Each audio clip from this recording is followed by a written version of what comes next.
What's up, everybody? Welcome to Narcocop MMA. I am your host, Mike, and this is Dana White's Contender Series, Week 6, betting picks and my predictions for this card. 5-fight card, per usual. We have a really um, good fight here on this card. I don't know why it's the first fight of the night, but that definitely should be the main event. But yeah, I have a couple of bets here already. They're on my Bet MMA tips.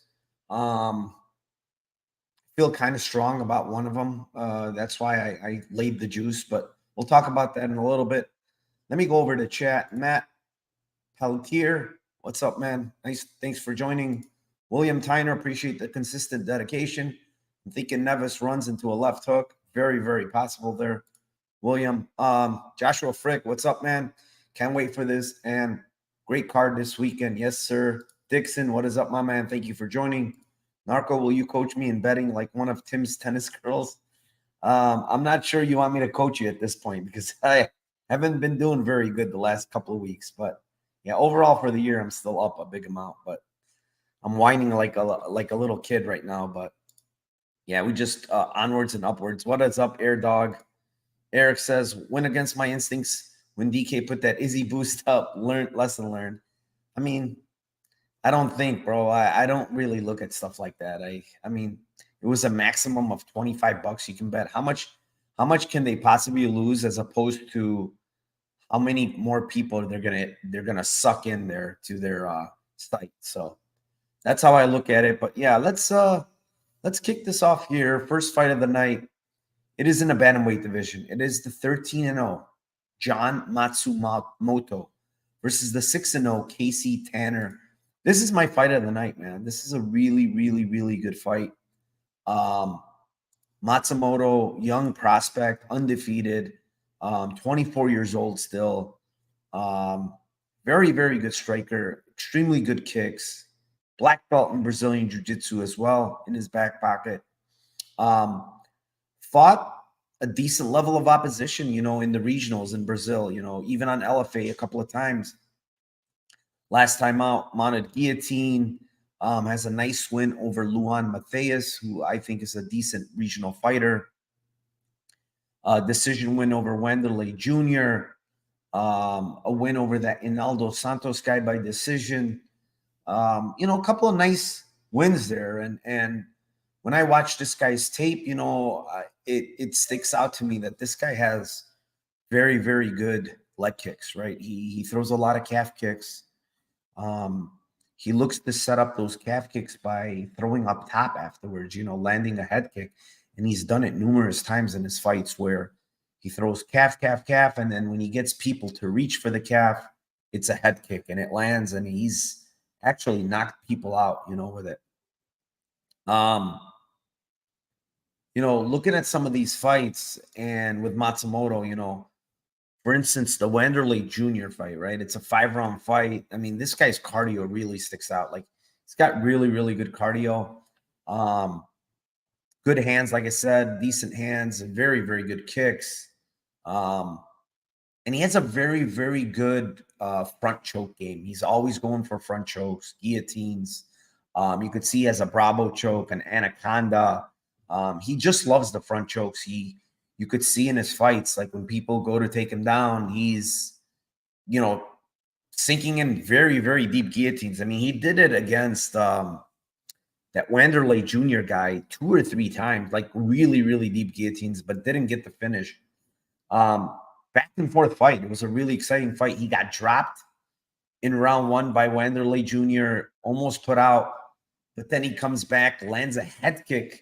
The head kick that I was talking about in round 1 almost knocks out Junior, and it was just a back and forth fight. Extremely interesting fight.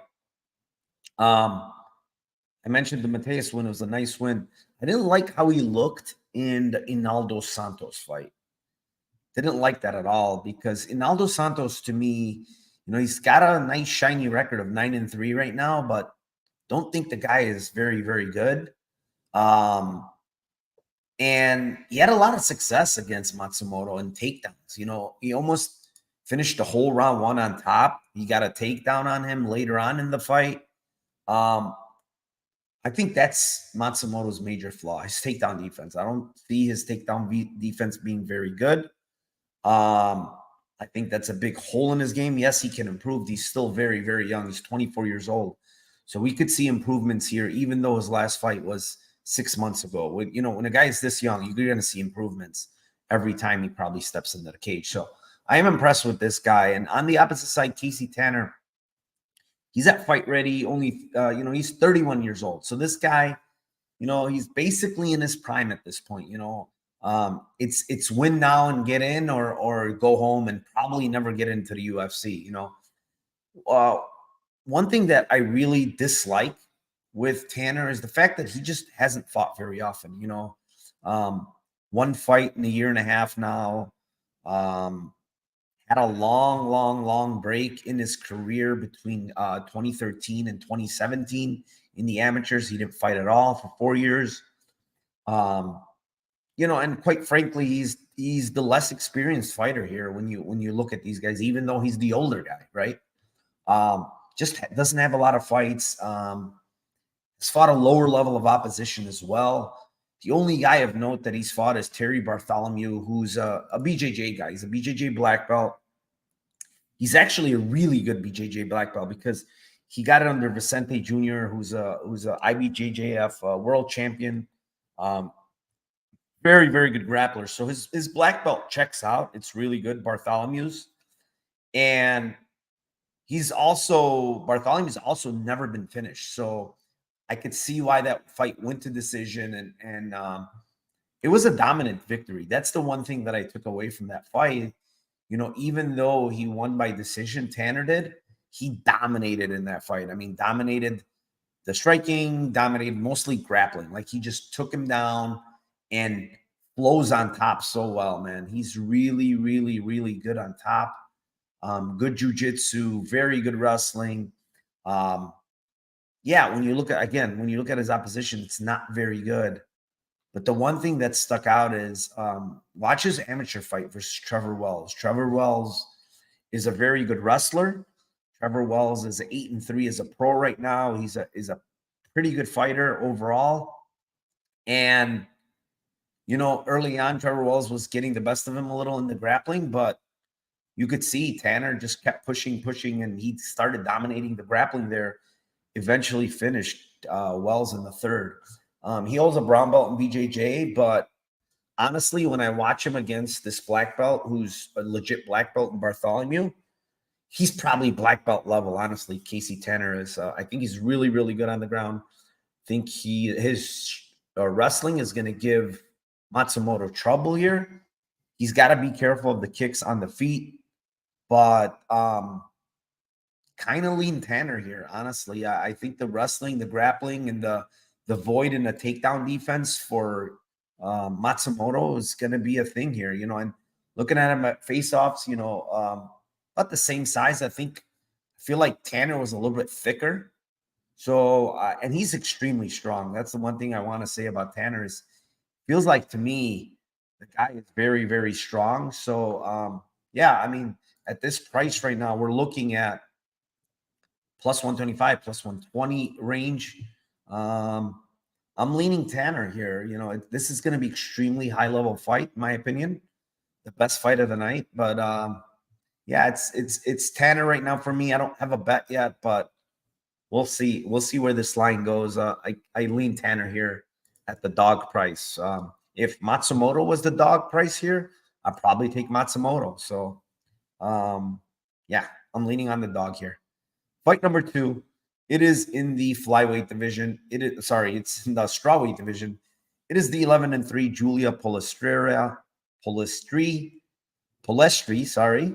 versus the 9-2 Patricia Alujas.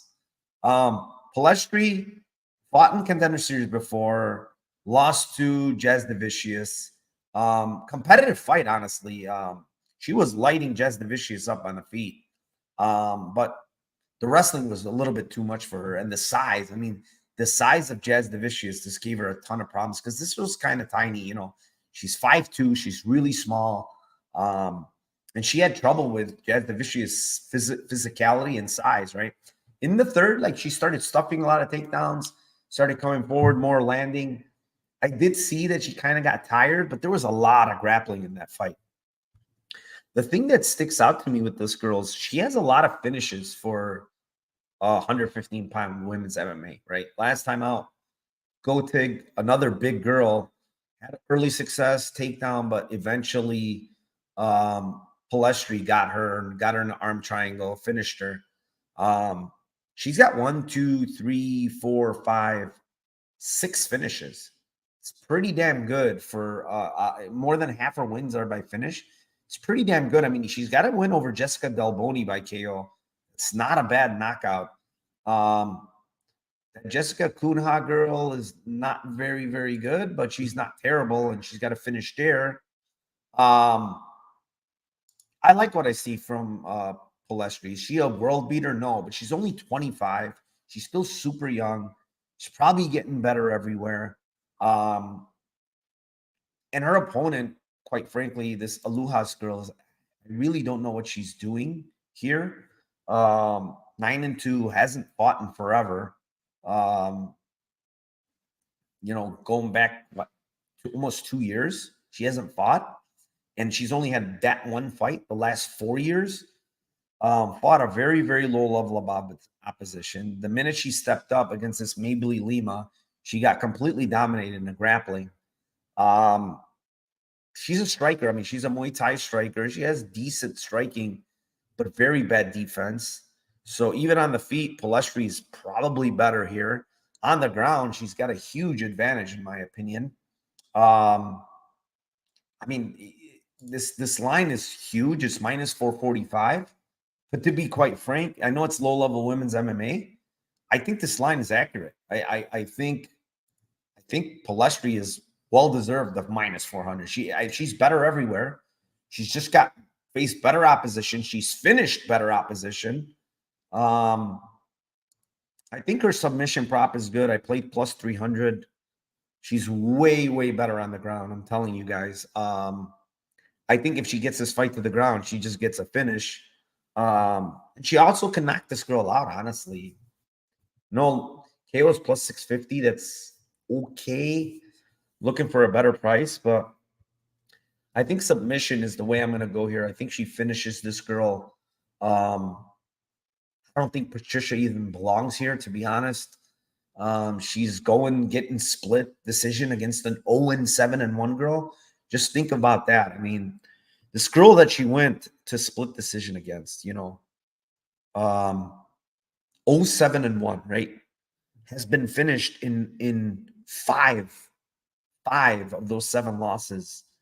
And, 4 of them in round 1, 2 of them by Eastman Lucindo, which is okay, whatever. That's a good fighter, but she got finished by a 2-6 girl. You know what I'm saying? Like, that's terrible. She got finished by a 6-4 girl. That's terrible. How do you go to split decision with this chick? And in that fight, like, she's getting teed off on the feet, which is hilarious. This girl's just, she's just not good, man. And to be honest, I think Palestri rolls here. Maybe KO, maybe submit. I'm most likely submission, in my opinion, because this girl, Alujas, does seem like she's tough. She can take punches, but again, she's been fighting pretty much bums on the regional scene and going to split against them. So, yeah, I like Palestri here. You want to put her in a parlay?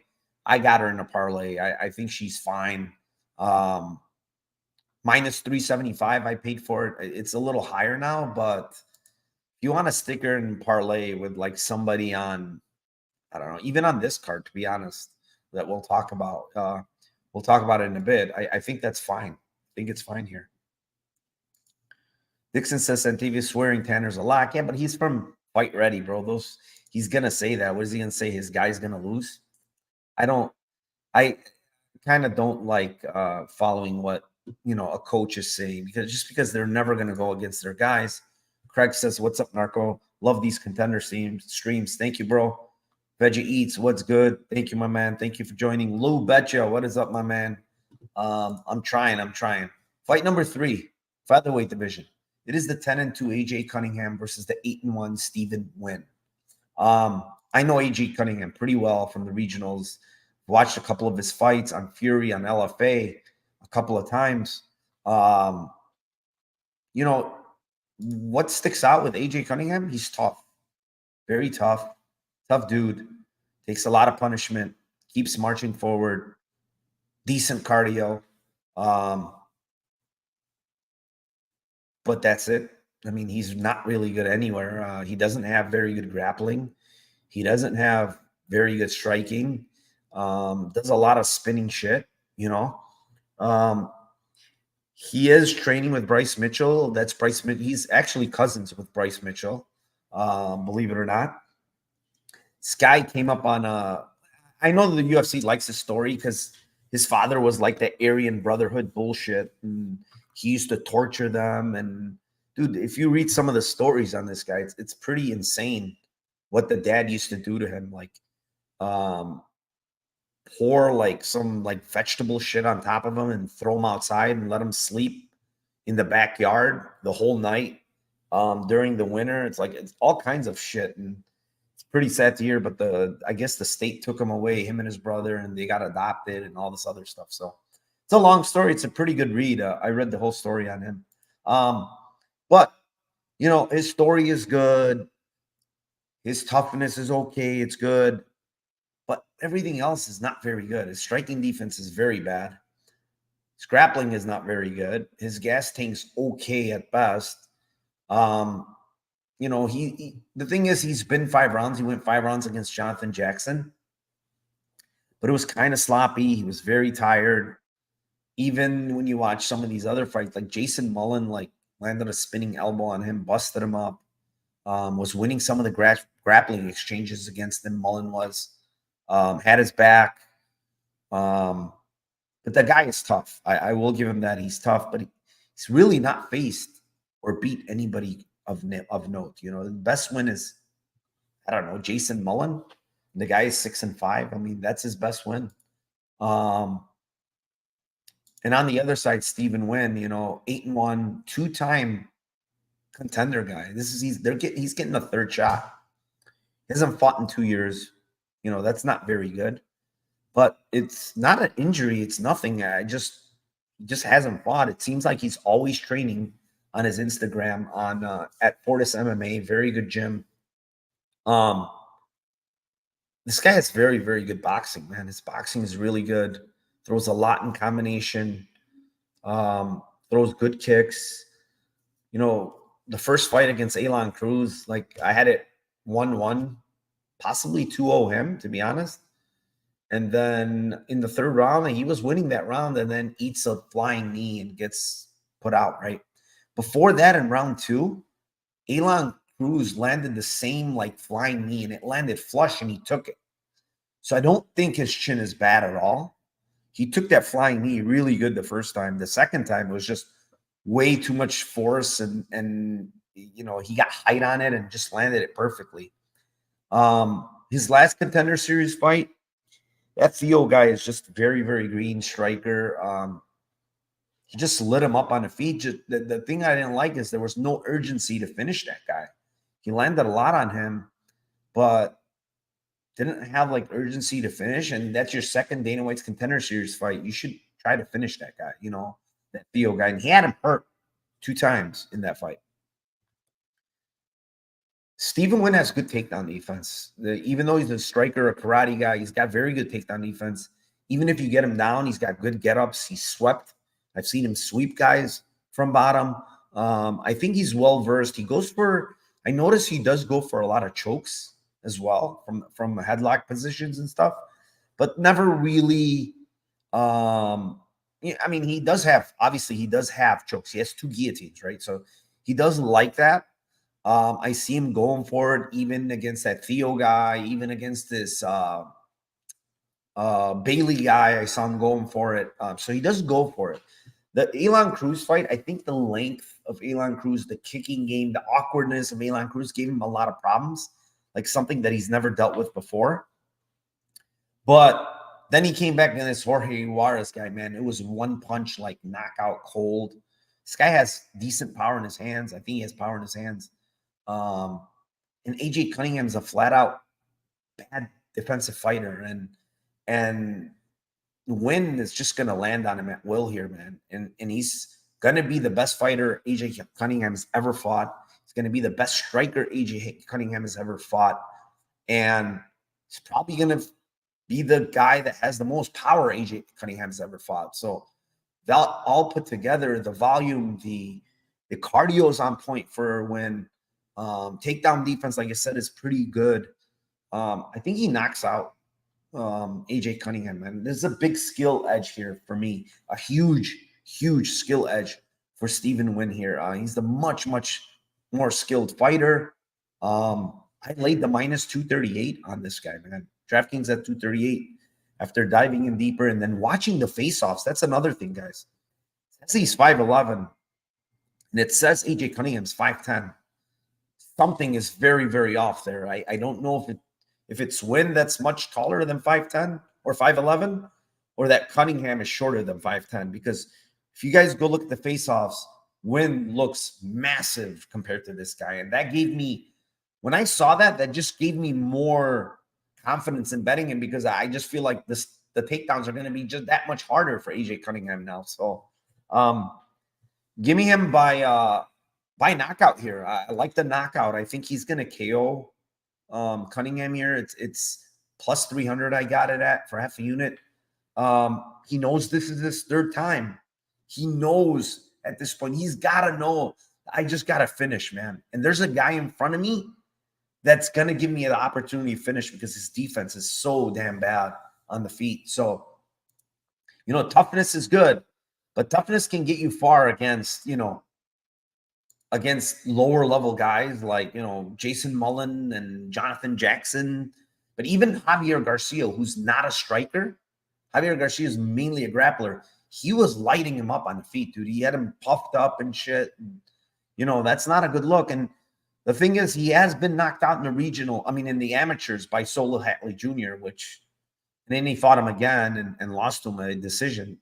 But this is a huge step up, man. And Wynn is ready to win, and hopefully he gets a stoppage here. I think he does. Accumulation, whatever you want to call it, he's going to land, and he's going to land clean. And you can only be so tough for so long. And also, who has he faced? That's the other thing. I don't think he's faced any good boxers, good strikers. So, give me Stephen Wynn here, even at the minus. That's the thing. I think he's a safe parlay piece as well. You want to put Wynn with Palestri? I don't see these two losing, honestly. I really don't. And I think that hits at a very high clip, and it's probably at, 140 area, 150 maybe, minus 150. So, yeah. Let's move on. Fight number 5. It's the main event. Oh, so sorry. It's fight number 4. Sorry, guys. It's in the heavyweight division.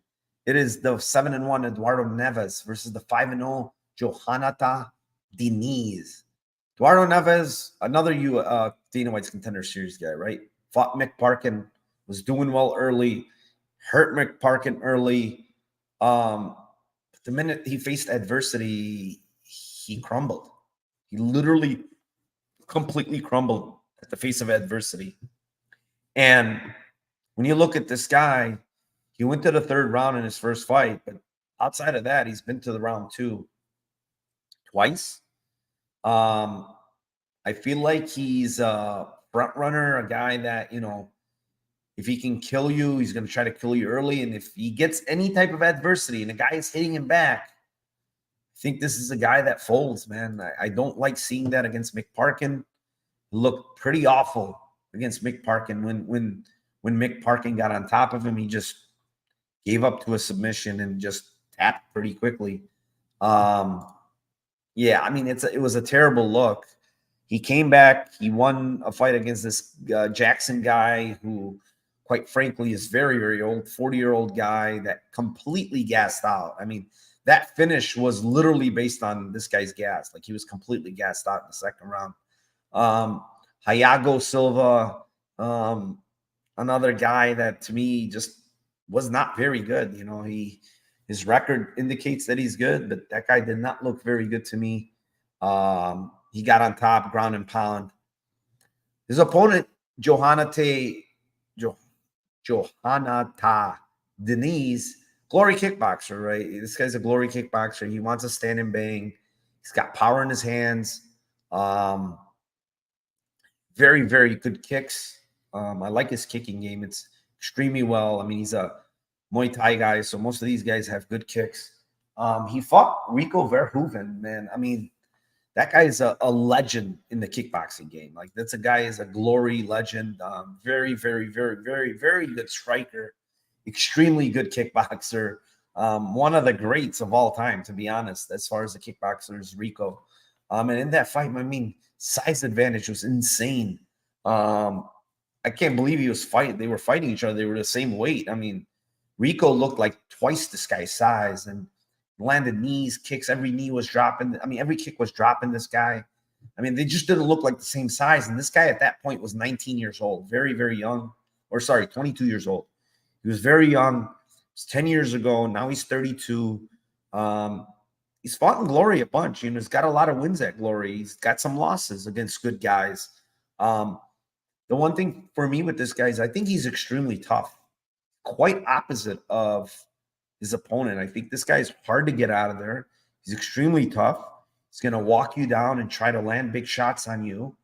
And I think he's the much better striker here, honestly, overall with the kicking game and everything. So Neves, if he can get this fight to the ground, you know, he might have a lot of success, but I just don't see this guy grappling enough to think that this guy's going to get the fight to the ground and then have grappling success. So that being said, I think both guys are pretty green on the ground. They're not great. I think Neves does have an advantage on the ground. I just don't think he's going to use it. And I think this fight, if it stays standing, I think Denise knocks him out. If it hits the ground, obviously, I do favor Neves here. I don't have a pick here. I cashed out of my Neves play at plus money earlier in the week. I cashed out of it. I didn't feel too comfortable after doing deeper tape. I think the under is pretty good here if you want to parlay it. Again, it's a parlay piece in my opinion. Minus 245. I think the under should be somewhere in the 300 range based on how these two guys fight. Like if Neves gets it down, I think he should finish, right? And if it stays standing, yeah, I mean, both guys can knock out each other, but most likely I think Denise knocks him out. So, you know, Denise never been out of the first round, all first round KOs. He's fought very low level of opposition, to be honest, but he impresses. His toughness impresses me, and I think here, you know, he probably gets a W. I'm not playing his money line at minus 170 or whatever it is, but I think the under. If you want to add it to a parlay, minus 245, I think the under hits here at a decent clip. I don't see this fight honestly getting out of the 7.5 minute mark here. So under for me here, and a slight lean to the Denise side, probably by KO. The odds, the props suck for this fight. Just FYI, the props do suck. I'm not messing with any props. I do have a under 1.5 along with Palestri minus 128 parlay. So that's what I have here. And we'll move on. Before I move on to the main event, let me see any other questions here. Podum, hello. Adesanya losing made me hesitant on pulling the trigger on these favorite lines in general. Yeah, I mean, I kind of told people never lay minus 700. I mean, that's 700. It's crazy. I can't, you know, maybe I put him in a PRP parlay, but I wouldn't even put him in a regular parlay. That was just to do my PRPs. But yeah, I don't like laying those kind of prices. Third time means UFC likes him, right? Of course, Joshua. Then it wouldn't give you 3 chances, you know. Minus 145 on that parlay. I think it's good. Matt just ordered Lambo's hoodie. Felt only fair after you made a pile of cash. I'm glad I'm making you a pile of cash, man. I'm happy. I am. I always want to try to help, and thank you for that purchase. I appreciate it, Matt. Had a play win by KO 275. I love it. Couldn't even. Yep. That's a good bet. Even 275 is fine.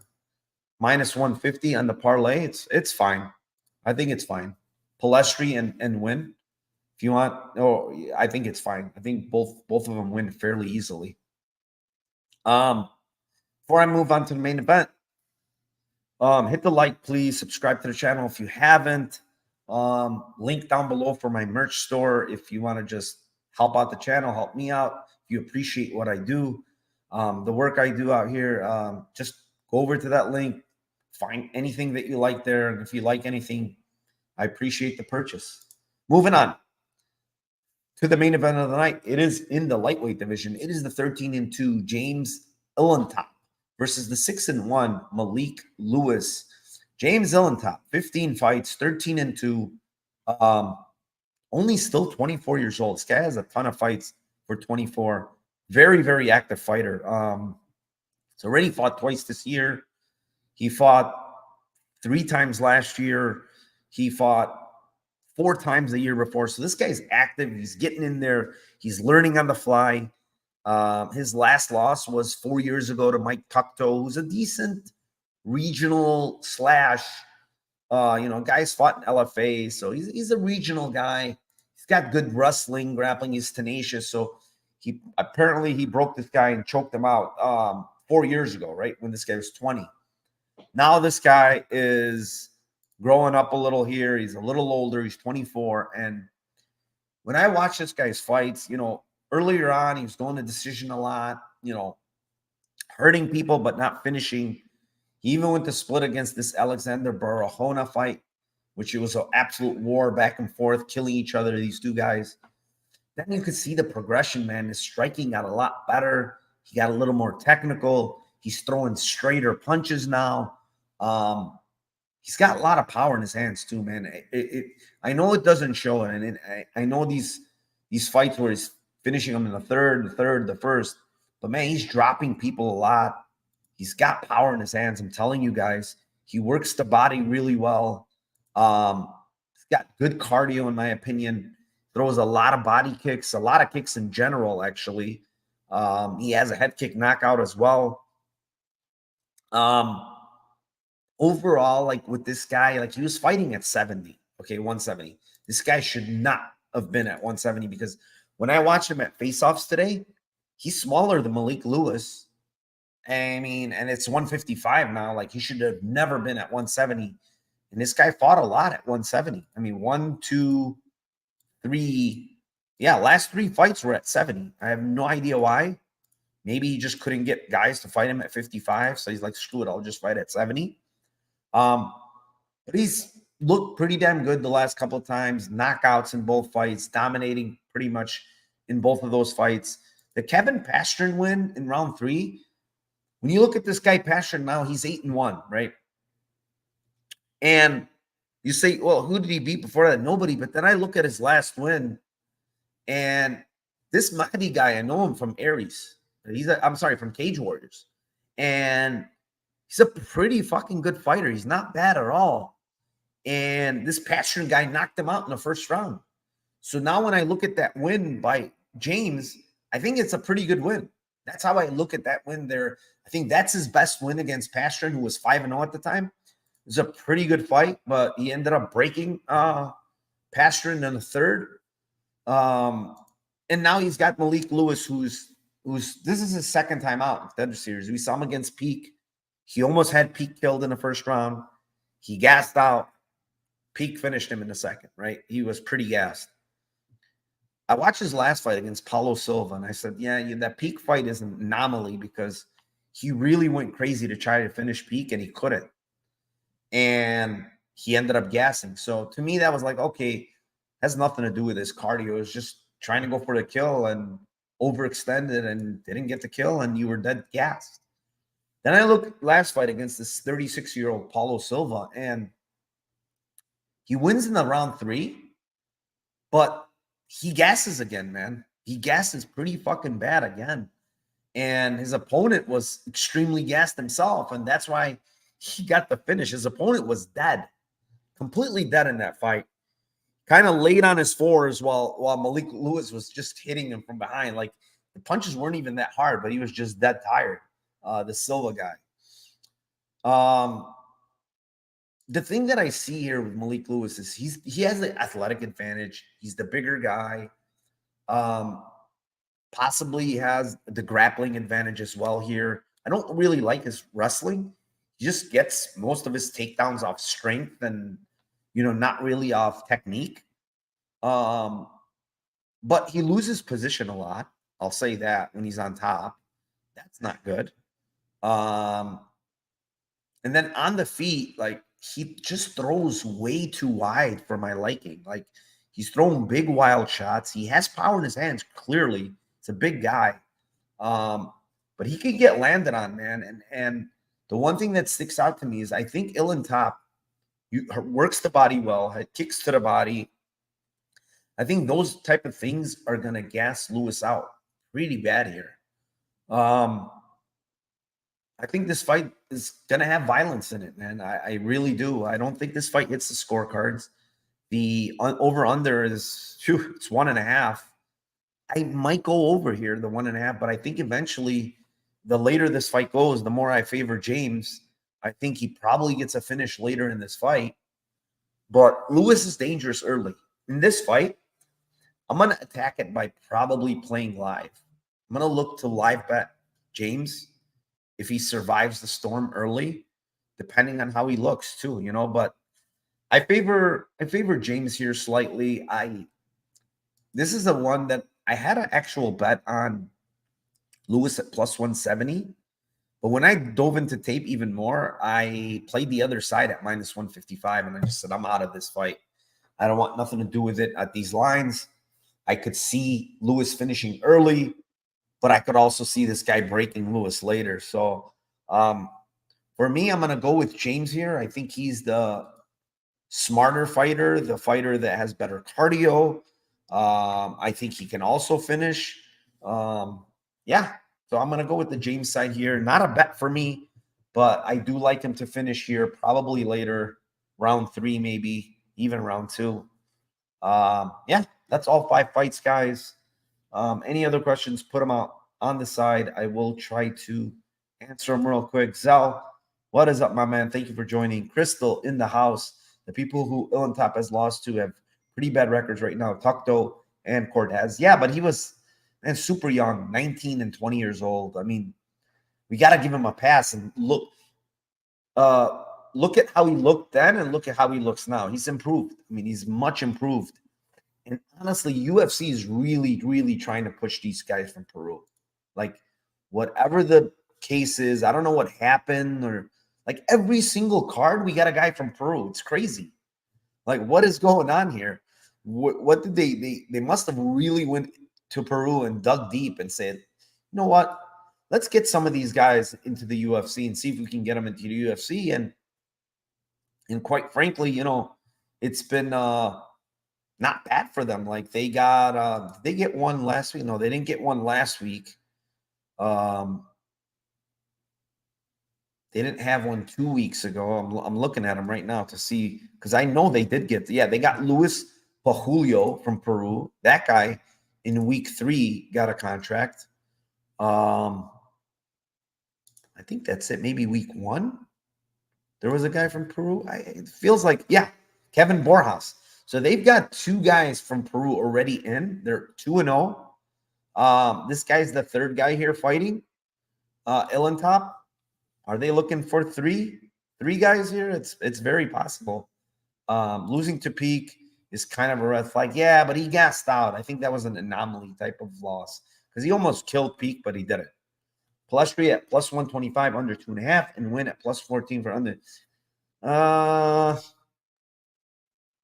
Win, I rather go with his ITD than under 2.5. Honestly, I don't think Cunningham has power to finish him. He doesn't even have much power in the feet. Palestri under. I think that's one-sided, dude. But honestly, don't even mess with the under there. Just take Palestri ITD if it's a better price. Plus, if it goes over 2.5, now you're screwed. To be honest, he looked pretty bad in his last fight too, with the lay and pray cage pushes against the spinning attack guy. Good luck, though. Are you talking about? Wait, who are you talking about, Crystal? You think Ilan Top looked bad his last fight? Is that who you're talking about? Against Nilsson? I mean, he didn't look great. Don't get me wrong. He didn't look great in that fight. But that was a high-paced fight. And, I mean, he dropped that guy. Did he drop him? Yeah, okay, regarding Ilan Top. He dropped that guy. I think he got dropped as well. But his was like I think he was kicking and he got dropped. Wasn't like a real drop. He dropped that dude. I think he dropped him once for sure, but he hurt him more than once in that fight. Dude just was tough. He wouldn't go away. So yeah, I mean, if you like Lewis, you like Lewis. I don't like the cardio. I'm not gonna bet on guys that I see their cardio is bad. This guy's cardio is bad. Outside of the peak fight, his cardio is bad. That's what I don't like. So yeah, I think that's it, guys. Yeah, he could have finished on the feet, but he didn't. Yeah. I mean, I still think he's getting better, this guy, man. He's 24. He's getting better. I know Lewis is young too. He's not that old. I think he's 28, maybe 27. So Lewis is young too. He could be improving. Don't get me wrong, but no, man. Lewis just, I don't like the cardio, man. I don't like to bet on guys that I know their cardio is bad, and his cardio looks bad to me. Even in the last fight, he's fucking falling over. Both guys are falling over. Extremely sloppy fight. If you watch Lewis's last fight, extremely sloppy fight after like, a round and a half. It was super, super sloppy. Guys were falling all over the place, and it was like, what the heck is this? But yeah, I mean, he's the more athletic guy. He's the bigger guy. Probably has more power in his hands. Lewis does, but he's not more technical in the striking. Maybe he could get takedowns. Maybe he can get a submission here. That's possible. I did play Lewis by sub. Sorry, I forgot to mention that. I did play Lewis by sub plus 800 for a quarter unit because I do see him hunting for subs when he gets people down. So if he can get this fight down to the ground, I think he has an advantage against this guy. He's probably the better grappler. But if he doesn't finish, then it's bad news for him because I think he gasses himself out grappling, and then he might get finished. So that's it, guys. 60 of you still in here. Thank you very much. Hit the like, subscribe. Appreciate you all. Hopefully we cash some tickets tomorrow.